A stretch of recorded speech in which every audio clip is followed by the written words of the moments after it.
हे भाई, अगर मेरी प्रार्थना समझ पा रहे हो तो समझ लो। कातव कांता, जिसे तुम अपनी स्त्री समझ रहे हो, पत्नी समझ रहे हो, पीछे कौन थी, आगे कौन रूप में जाएगी। वर्तमान में वो जीव स्त्री शरीर प्रारब्ध के अनुसार प्राप्त करके तुम्हारे कर्म के भोग के लिए उपस्थित है। वो अब उसे तुमने अपनी पत्नी मानकर गाढ़ आसक्ति कर ली तो नवीन दुर्गति तैयार हो गई। कौन है वो तुम्हारी, जानते हो? नहीं परिचय, कुछ वर्षों का परिचय और इसे सत्य मान लिया। और जहां वो परिवर्तन नाशवान दृश्य जगत का एक दृश्य शरीर परिवर्तित हुआ, नाशवान शरीर का परिवर्तन प्रतिपल हो रहा है, तुम समझ नहीं पा रहे, पर समझा तब जाता है जब वो मृत्यु को प्राप्त होने का समय आता, तब समझ तुम्हारी किसी काम की नहीं रहती। मन पछितई है अवसर बीते। शुद्ध बनितादि जान स्वार्थ रत, ना करो नेह सभी थे। स्नेह मत करो, स्नेह प्रभु से करो, प्रभु का भाव रख कर करो। कहने की कास्तव तनया, ये जो तुम्हारे पुत्र रूप में आया है, ये कौन है जानते हो? तुम्हारे कर्म का भोग भोगाने के लिए वही भगवद अंश आया है। ये कुछ समय के लिए आया है। शुभ कर्म तो सुख प्रदान करेगा, अशुभ कर्म तो दुख प्रदान करेगा, लेकिन वो तुम्हारा नहीं है। आप उसका परिचय नहीं जानते जो पुत्र रूप में आया हुआ है। स्थिरमति रेतन मृति मनुगणया, तुम्हारी बुद्धि स्थिर नहीं है, इसीलिए तुम समझ नहीं पा रहे कि गणना नहीं कर पा रहे हो कि तुम्हारी एक एक श्वास व्यर्थ में नष्ट हो रही है। आखिरी श्वास अहा किमद्य ना पश्यसि मरणम, क्या तुम देख नहीं पा रहे हो कि तुम्हारी श्वासें कम हो रही हैं, तुम मृत्यु की तरफ जा रहे हो। तुम्हारा शरीर कभी भी अचानक छूट सकता है। ऐसा नहीं कि आप वृद्धावस्था में ही जाकर मरेंगे।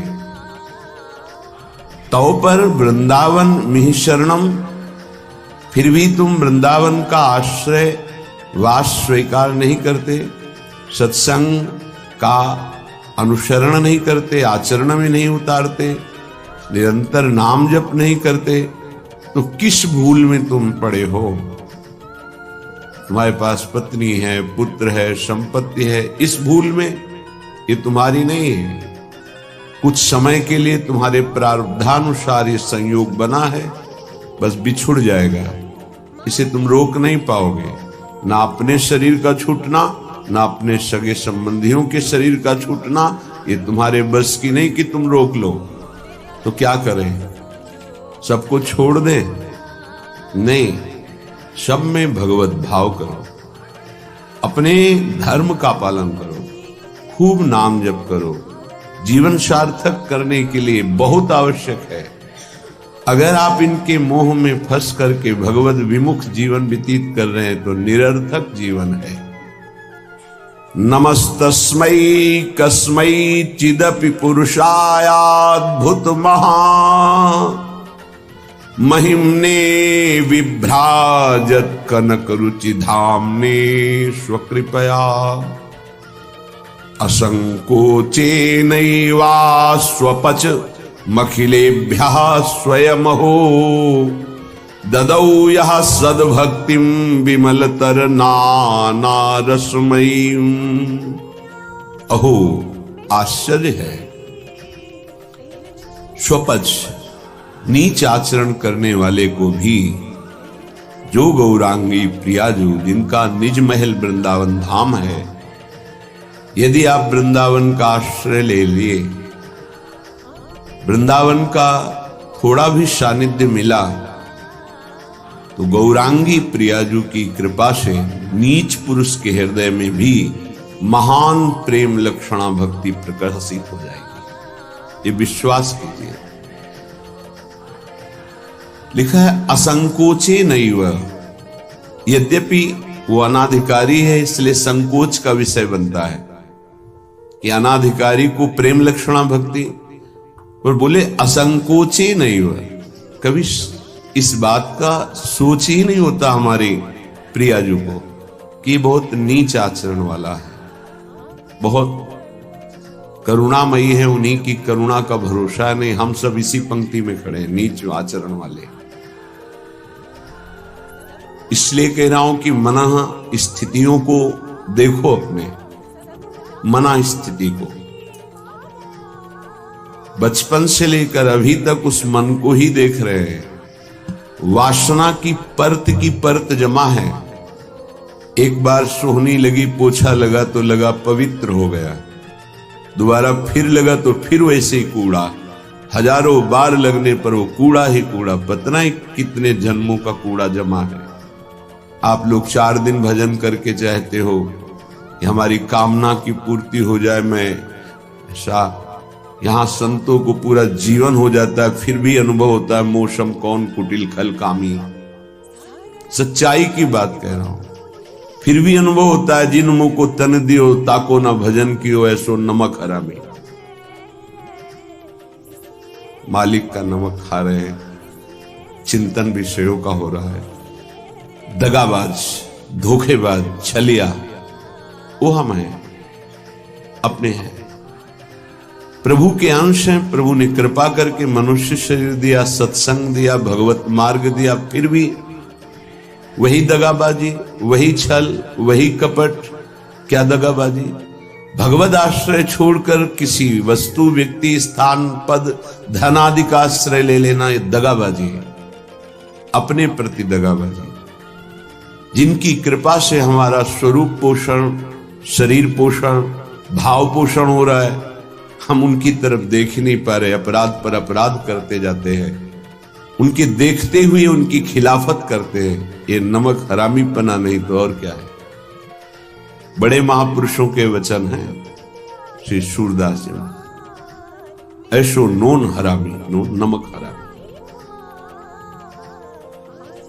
चांडाल पर्यंत संकोच का त्याग करके नीच आचरण करने वाले को भी प्रेम लक्षणा भक्ति प्रदान करने वाली कौन?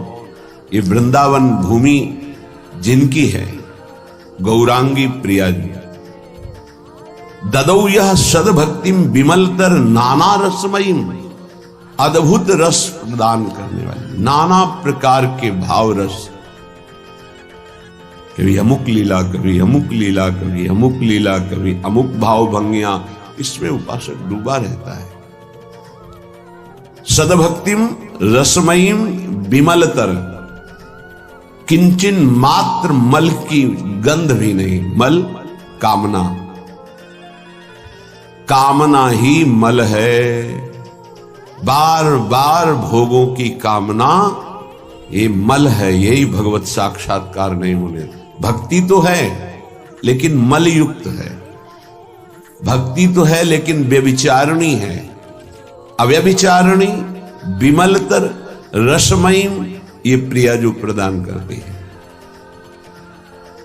महिमने विभ्राजत कनक रुचिधाम ने स्वकृपया, जो अपने स्वधाम में विराजमान वृंदावन में जिनकी कनक कांति है, 7 कुंभ तनु गोरी, वो प्रिया जो असंकोचे नैवा स्वपच मखिलेभ्या स्वयं हो, स्वयं करुणा करके अपनी तरफ से नीच अधम चांडाल तक को जो धाम का आश्रय ले लेता है, महान विमल रसमयी प्रेम लक्षणा भक्ति प्रदान करती है।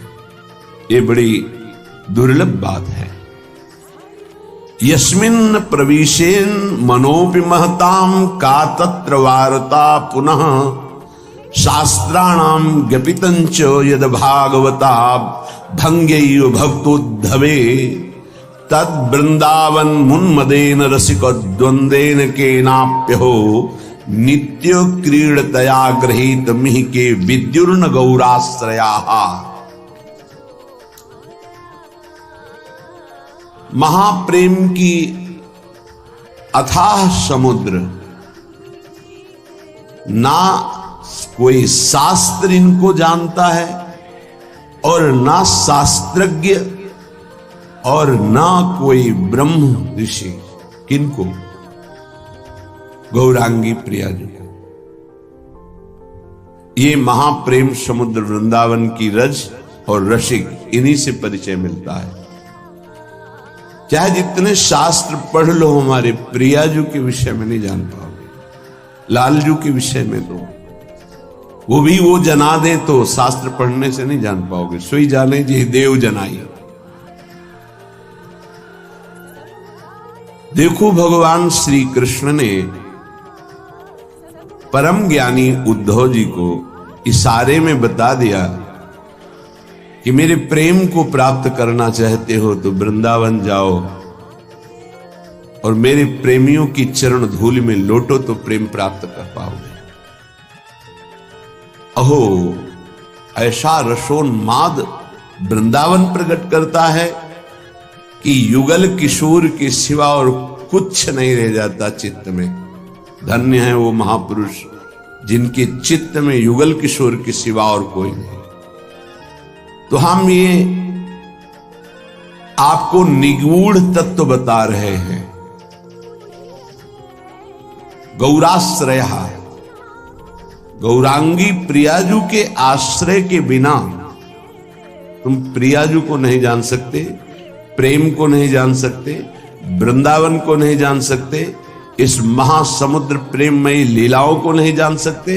चाहे शास्त्र पढ़ लो, चाहे ब्रह्म ऋषियों का संग कर लो, या चाहे जितनी बड़ी साधना कर लो, उद्धव से ज्यादा कोई ज्ञानी नहीं होगा।